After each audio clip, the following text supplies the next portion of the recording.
Hari ini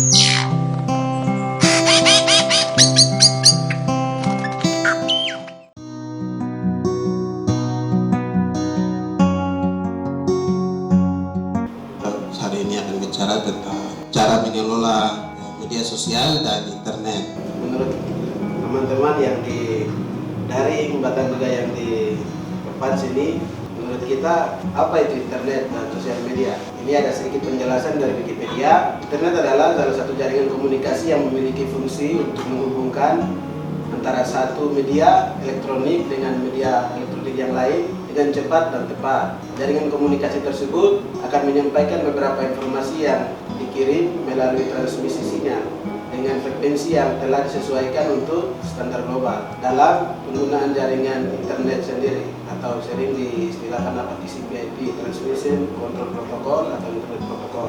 Jadi itu salah satu definisi ya dari Wikipedia. Jadi teman-teman bisa cari lebih banyak, tapi intinya bahwa internet, dengan hadirnya internet kita bisa lihat di gambar sebelah bahwa dia bisa menghubungkan orang dari berbagai pulau, berbagai benua, berbagai tempat ya yang berbeda, bisa terkoneksi secara virtual. Kita lihat dari dalam kaca ke kaca begitu, tidak bertemu secara fisik tapi bertemu secara virtual. Jadi kita lakukan hari ini adalah salah satu kegiatan yang menggunakan internet. Kita di tempat yang berbeda, dengan waktu yang di teman-teman di barat mungkin berbeda, kami yang di timur berbeda, tapi kita bisa terhubung, kita bisa bertatap muka, kita bisa diskusi. Nah, ini salah satu dari bukti nyata dari internet yang kita bisa sama-sama mengerti. Oke, yang berikut kita langsung saja. Di dalam internet itu sebenarnya banyak ya, ada banyak hal, tidak hanya bicara sosial media. Tapi hari ini kita akan fokuskan pembahasan kita atau diskusi kita ke sosial media.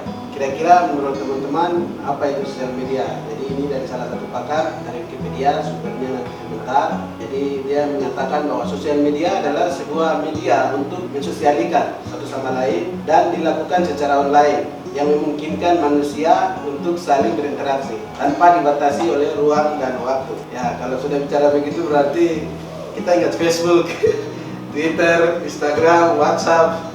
Kita sudah bisa tahu ya bagaimana kita punya teman lama atau orang tua atau siapa saja kerabat, family, kita bisa saling bersosialisasi di dalam aplikasi-aplikasi media sosial yang sudah ada. Jadi untuk media sosial ini khusus diciptakan hanya untuk bersosialisasi, tapi dia tidak bisa melakukan hal-hal yang berkaitan dengan kegiatan pemerintahan secara resmi atau organisasi-organisasi gereja secara resmi atau organisasi yang lain, tapi dia hanya sebatas komunikasi sosial antara orang yang pengguna aplikasi itu atau sosial media. Oke, yang berikut, kira-kira apa manfaat internet dan sosial media bagi kita masa kini?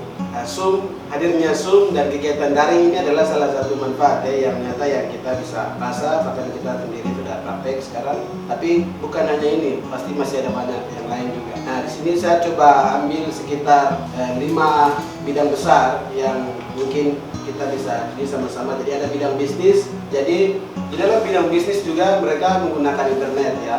Kalau dulu kita ke toko atau kios jalan kaki, kemudian kios itu tidak bisa sediakan sesuatu yang kita inginkan dan itu dia di tempat yang lain. Nah, bidang bisnis inilah yang mereka kemudian memudahkan kita untuk bisa dapat barang itu dengan jarak yang berbeda. Jadi ada banyak produk, tergantung penyedia dengan si konsumen sendiri. Dia mau apa, pasti banyak di dunia maya. Nah, contoh-contoh website yang biasanya kita lihat untuk bisnis itu berarti seperti e-commerce itu ya ada Bukalapak, Tokopedia, Shopee, ya banyak sekali ya. Kemudian yang berikut dimanfaatnya untuk bidang pendidikan.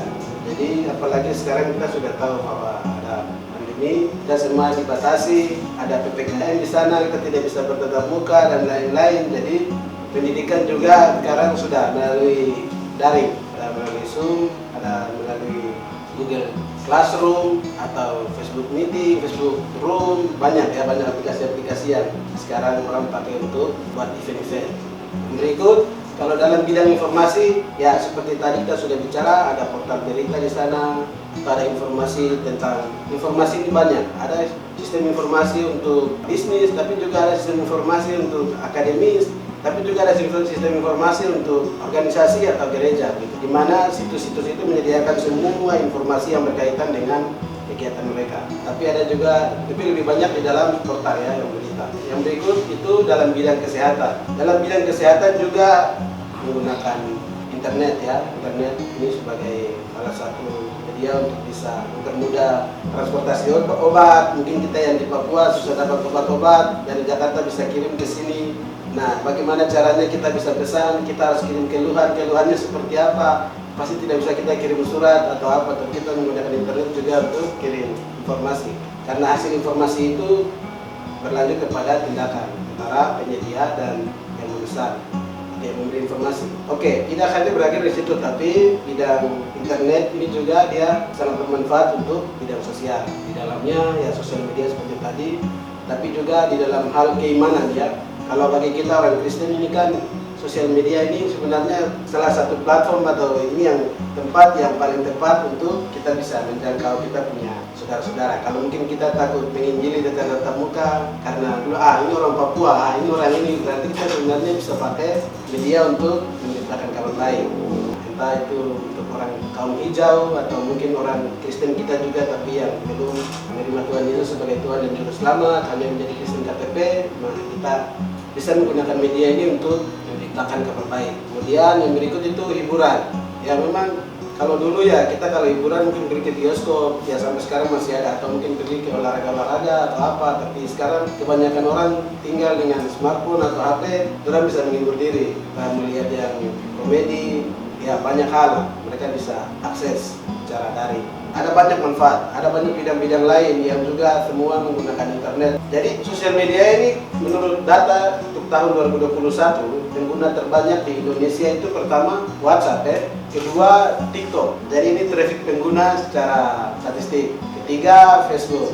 Nah, keempat Messenger, kelima Instagram. Kemudian rentetan yang lain menyusul di bawah. Jadi itu kita bisa tahu bahwa pengguna paling terbanyak di Indonesia. Dari sekian manfaat yang kita sudah lihat tentang internet dan juga media sosial, tapi di dalam juga ada ancaman juga yang harus kita waspadai bersama-sama, yang harus kita bijak dalam menggunakan media sosial. Pertama itu timbulnya cybercrime. Jadi kalau di dalam cybercrime ini dampak negatif yang pertama itu memunculkan banyak kejahatan seperti kasus peretasan data-data atau orang sering bilang hacker gitu. Sekarang paling banyak ya akun-akun Facebook diretas, kemudian mereka kirim-kirim gambar atau video yang tidak ini. Saya banyak sekali dapat keluhan seperti itu. Nah itu salah satu ancaman yang ada di dalam internet atau dunia maya. Jadi itu tidak akan lepas, kita pasti akan selalu berhadapan. Dan itu ancaman yang selalu saja, kejahatan itu setiap saat mereka 24 jam selalu ini. Jadi ketika ada orang yang mungkin belum terlalu paham dalam hal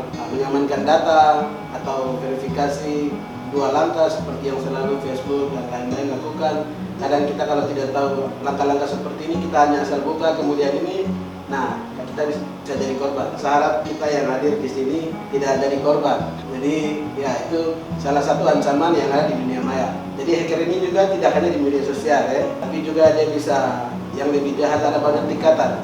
Jadi ada hacker, kemudian tingkatan yang lebih tinggi itu sering disebut dengan anonymous.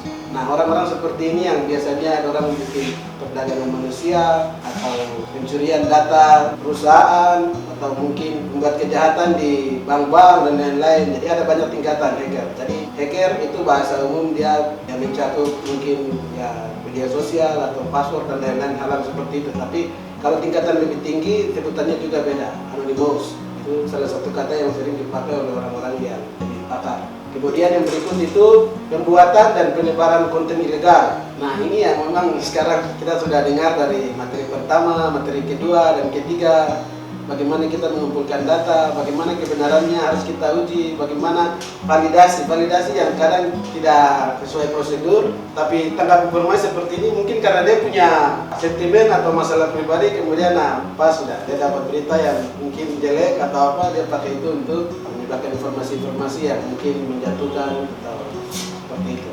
Jadi memang ini sangat harus kita waspadai ya bersama, karena kalau kita sudah tercemar di media sosial berarti ya sampai internet mati baru kita punya pencemaran itu akan diberikan.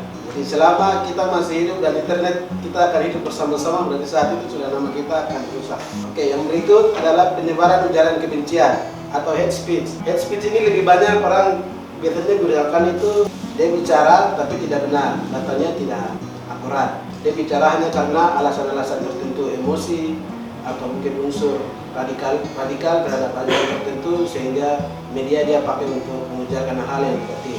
Nah, ini disebut dengan hate speech atau ujaran kebencian. Oke, sebelum kita lanjut, ancaman ini memang ancaman yang sangat berbahaya, karena sekali saja kita sudah gagal di poin 1 atau poin 2 atau poin 3, berarti saat itu sudah wajah kita akan tercoreng selama kita hidup di dalam dunia maya.